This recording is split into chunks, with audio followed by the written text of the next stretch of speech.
नमस्कार, मुंबई आउटलुकमध्ये आपलं स्वागत आहे।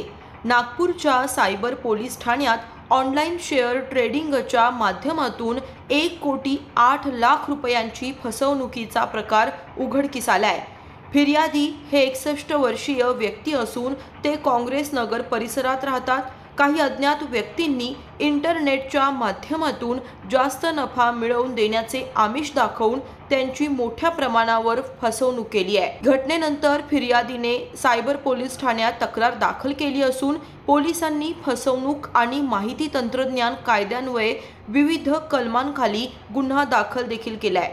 सध्या पोलिसांनी 78 मोबाईल धारक आणि बँक खातेधारकांना संशयित मानलं असून विशेष तपास पथक या सायबर फसवणुकीच्या जाळ्याचा मागोवा घेण्यासाठी तांत्रिक तपास करत आहेत। सायबर पोलिसांनी नागरिकांना आवाहन केलंय की कोणत्याही ऑनलाईन गुंतवणूक किंवा शेअर ट्रेडिंग प्लॅटफॉर्मवर पूर्ण चौकशी न करता पैसे गुंतवू नयेत आणि कोणत्याही संशयित लिंक किंवा फोन कॉल पासून सावध राहावे। धंतोलीचे एक राहणारे ग्रस्त आहेत, 62 वर्षाच्या वरचे। त्यांना एक व्हॉट्सअप कॉलद्वारे त्यांना कॉल आला आणि शेअर मार्केटमध्ये गुंतवणूक करण्याबाबतच्या सूचना मिळाल्या। तसंच त्यांना वेगळ्या व्हॉट्सअप ग्रुपमध्ये ॲड करून जे ग्रुपमधील इतर मेंबर असतील त्यांनी व्हॉट्सअप ग्रुप म्हणजे त्यांचा शेअर पोर्टफोलिओ किती प्रॉफिट झालं वगैरे वगैरे असे त्यांना स्क्रीनशॉट टाकले आणि त्यानंतर यांना सप्टेंबरपासून शेअर मार्केटमध्ये गुंतवणूक करण्यास भाग पाडलं। वेगवेगळ्या 13 अकाउंटवर यांनी 1,08,00,000 रुपये भरले।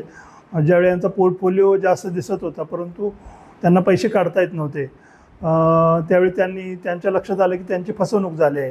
ते सायबर पोलीस स्टेशन आल्यानंतर तात्काळ आपण त्याबाबतचा गुन्हा नोंद करण्यात आला सायबर पोलीस स्टेशनला।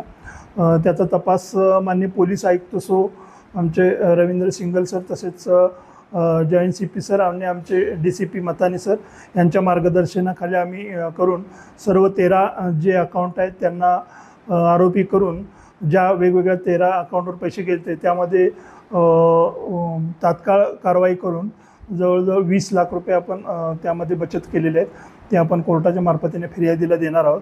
मला चॅनलच्या माध्यमातून हे सांगायचं, लोकांना आव्हान करायचं आहे की शेअर मार्केटमध्ये गुंतवणूक करताना आपण सेबीद्वारे ज्या नियमित ज्या संस्था आहेत किंवा ज्या सेबीला रजिस्टर आहेत त्यामार्फतच आपण गुंतवणूक करायची असली तर करा।